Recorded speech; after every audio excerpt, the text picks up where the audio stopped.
there were some good things in that main event. Holy God. I'm also Basic, expecting another video, and today I'm reviewing AEW Dynamite. Just happened about 10 minutes ago, and I'm sorry for not uploading NXT. I was working that Tuesday, and I was planning on doing it later on, or earlier today, but I was swamped at my other job, and I was there for all of afternoon, and when I got home, I was just exhausted, and I'm sorry, guys, I didn't have time to review NXT, but I did see the highlights. Swerve winning the North American title, that was fine. It sucks that Reed only had the title for like 6 weeks, but I think he's getting called up to the main roster. There's some other good things. They're setting up Great American Bash. Zoe Stark and Io Shirai are going to face Candice LeRae and New Harper for the tag titles. I feel like I'm missing some other things here. I'm guessing Gargano and Cross are going to have a match for the NXT title later on down the line. And some other stuff like that. But, yeah, Swerve winning the North American title is probably the only thing worth noting. But that was NXT. How was AEW? AEW was pretty good, for the most part. There were some moments I didn't really care about, but this was a pretty solid show, and it's the last ever show that they're going to be taking place at Daly's Place, and then they're going to be out on the road and starting with a Road Rager next week, which is a little special that they're going to be having. So, we'll start the show with Jericho. He's coming down. He's going to be doing commentary for the rest of the night. It's Penta and Eddie Kingston with Alex Abrahantes. I think that's how you say his name. The translator for Pentagon. You know, the guy that has that you want to punch him because he's such a dick, but in a good way. The guy's a really good translator. They take on the Young Cucks with pedo stashes. What in God's name is that facial hair? Seriously, Ron Burgundy called him when he wanted his mustache back, and I'm pretty sure Charles Bronson is spitting in his grave. They're accompanied by Brandon Cutler. It's a world tag title eliminator. Didn't care. And the match itself was fine. It's just they do video game stuff, and I just didn't care about it. You know, they play to the camera, and they're trying to act like heels. They're trying to act like assholes, which they really are in real life. But you don't have to tell me twice. Seriously, I don't get it. I don't get it. They hit a Fear Factory, or they hit a Fear Factor on Pentagon, but a kick out. And look, I didn't care about the match. In the end, Penta hits the Fear Factor into the back fist by Eddie. 1, 2, 3. Kaz and the Good Brothers come down, and cool. More too sweet, more elite bullshit. Cool, didn't care. Penta and Eddie won, and that's gonna set up a tag title match against the Bucks next week on a Road Rager. Jungle Boy, Christian Cage, Rutasaurus, and the Midget, aka Marco Stunt, are backstage, talking about Jungle Boy taking on Jack Evans. Okay. Tony Schiavone, Ethan Page, and Scorpio Sky are in the ring. Page is talking about his coffin match against Darby for reasons. And then Darby and Sting show up, and it's like weird vignettes of Darby having like different coffins and all that stuff, and putting doing some pyromania, and I didn't get it. And they attack, Page and Sky, and Darby's going for the eyes and all that stuff and choking them out. Page calls it off. He says, if you lay a hand on me, then it's called off, but you have to wait till Fyter Fest. Okay, cool. They could have just had Sky and Page win at Double or Nothing, and then win the handicap match here, and then have the blow-off be a coffin match. No, they had to make Sting and Darby win at Double or Nothing, and then Darby lose the handicap match. Now we have to end it in a coffin match. Cool, don't care. Can't wait for these two to feud again. We get a recap of Jungle Boy versus Kenny Omega that happened on Saturday night, which again I didn't see because I was working. Then we get Jungle Boy versus Jack Evans for reasons. It's Jungle Boy went from being a main eventer to now being a mid-carder working with Jack Evans. Look, Jack Evans is a good athlete. I just don't care. I just don't have a reason to care. It goes on for a little bit. Flip-de-doo-dah stuff. Jungle Boy is over as hell. In the end, snare trap and tap out. Then Matt Hardy and the Hardy Compound, they come down. And then Jurassic Express, aka Luchasaurus, and the Midget attack. Marco Stunt being on top, I think, on Isaiah Cassidy was so stupid. It's so hokey. And then Christian Cage comes down. They attack. Christian chokes out Hardy with his jacket. Cool, we're having this feud that was good back in 2000. It ain't good here in 2021. MJF backstage, he says after I beat Sammy, we're gonna have a face-to-face Jericho. He's talking about how Jericho was a wrestling genius and now he's nothing. Okay, cool. They're gonna have a face-to-face standoff at Road Rager next week. Then Andrade El Idolo backstage. He wants to prove that he belongs in AEW, and he wants Seidel next week at Road Rager. Cool. That should be a good match. Shivani's in the ring, and Omega comes down, and oh dear, this is where shit kind of hits the wall a little bit. Omega can't talk. He can't talk. Thank God Don Callis wasn't there. And again, what's with the pedo stash? It's a pedo goatee. I'm pretty sure Joe Exotic would have laughed at that and said that's child's play. And then the Dark Order come down. Because Omega bragged about he's beaten everyone, he's beaten the best, he's beaten the most charismatic. Oh, you wish you had charisma. So, yeah. Omega says, if you think I know who you're talking about, then he doesn't have the guts to show up. I didn't.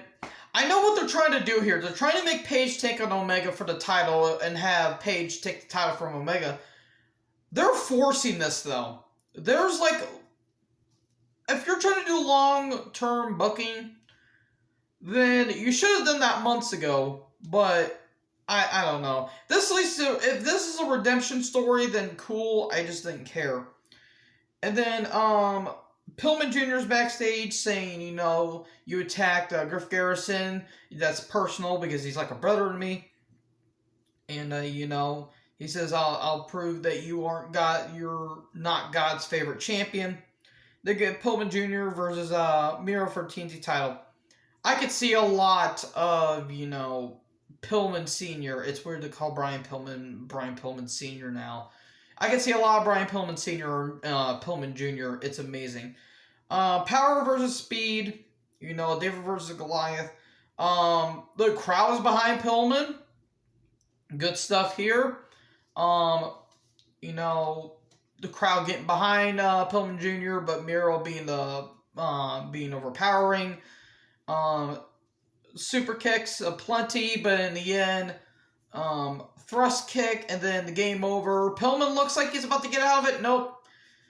And then he puts him in the game over. Then Miro goes on his back, and Pillman passes out.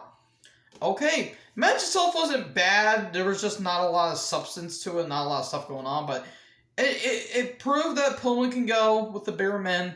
And, it proved that maybe a solo run wouldn't be the worst thing in the world, but I think being in a tag team with Griff Garrison and Julia Hart is not a bad idea. By the way, Julia Hart is 19 and I'm 18, so haha, I'm allowed to do that. And then Paige and Dark Order are backstage. Paige is upset because they're trying to get him to have a match with Omega, but he doesn't want it. And he's talking about, how he's inspired the Dark Order and Evil Uno and Stu Grayson and all that stuff. Okay. If it leads to Paige winning the title, then I'll be happy. Team Taz is backstage. On July 14th, it's going to be Brian Cage defending the FTW title against the absolute Ricky Starks, who's going to be fully healed for the FTW title. Cool! Don't care. Look, it's not that these two are bad athletes.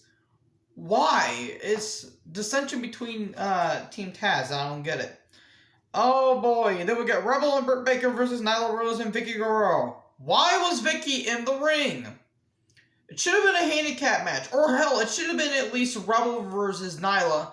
And if you build this up to where it'll be Nyla versus Baker for the title, then I would have been fine with it. I get what they were trying to do here. Vicky, trying to, get some moves in, but Vicky is not trained. She is terrible in the ring. She shouldn't even be there. She shouldn't even be on my television screen. Why is she on my television screen? But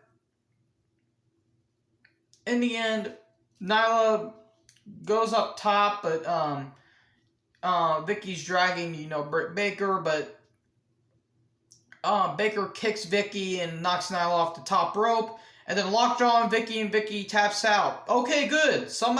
Vicky took the loss. Good. But in the end, Nyla attacks, and then a beast bomb through a table. That looked pretty brutal, too. I hope Baker's okay, but that was a pretty cool bump. Then we get the card for Road Rager. I think what I've gathered, it's going to be Wardlow and FTR versus Santana Ortiz and Jake Hager. A South Beach strap match between Cody and QT Marshall, because that feud has to continue. Andrade versus Seidel, which should be a very good match. The Bucks versus Eddie Kingston and Penta for the tag titles. And I think a couple of other matches. I kind of lost track of it. And then Santana, Ortiz, and Hager are backstage, and, Hager saying, Wardlow, you went to my world. No, not the Jeff Jarrett theme from TNA, which is now called Impact. And I came out of it strong, and we're going to prove that we're going to kick your ass next week. And then we get MJF versus Sammy Guevara. Watch this match, please. This match was given nearly 30 minutes, and god damn, this match was good. You need a cigarette or a drink after this match. You will need to frickin' pop open a cold one by the time you're done with this match. I didn't even mind the interference. The interference came towards the end of the match. I'm not going to go over move for move in this match. Corkscrew plancha. Sammy and MJF doing some good exchanges in the beginning. Spanish fly off of the second rope. MJF being a great heel. He's such a dickhead heel, and it's great. Big fight feel. Jericho screaming because of his inner circle member. Jericho was kind of 50-50 on the show. There would be times where he's screaming, but at the same time he's very calm. Great stuff here. There was one point where they were doing a leapfrog spot, but MJF accidentally hit Guevara on the his head hit Guevara's crotch, but everything seemed fine. So it goes to the outside, and then a springboard from the ring to the outside, off the barricade, or over the barricade. That was some good stuff. MJF's head did look like he looked a little loopy, but he seemed fine. Tombstone off the second rope and then kick out. MJF, I couldn't tell if he was selling or not because he looked like he did big up his knee, but Jesus, that was brutal. Great stuff. Guevara wouldn't die, MJF basically throwing everything but the kitchen sink at this. This man wouldn't go down. MJF trying to pull out all the stops to take down Sammy Guevara. GTH, but a kick out. 630, but a kick out. And MJF was pleading. But then Sean Spears comes down. And then Jericho's like, I'm going to take care of this. And all of a sudden, Wardlow comes out of nowhere. How did nobody know he was there? The dude's literally like almost 7 foot tall. Like, the guy's a freaking mountain of a guy. How did you not see him? And then he throws Jericho off this little platform, and Jericho falls at ringside, and then chair shot to Sammy, and then a cover 1, 2, 3. Great stuff. I actually did not mind that. That was actually some good storytelling. I don't care about the feud is very convoluted and so booked horribly. But God, Jesus, in heaven, this was a great match. And then after that, we get a video package of Daly's Place, because they've been there for 15 months because of the pandemic, and they'll be going out on the road. Various, moments of, Cody win the TNT title. There are some moments with Brody, which kind of got to me a little bit. FTR and the Bucks, and just a lot of great stuff. A very good video package, very good stuff.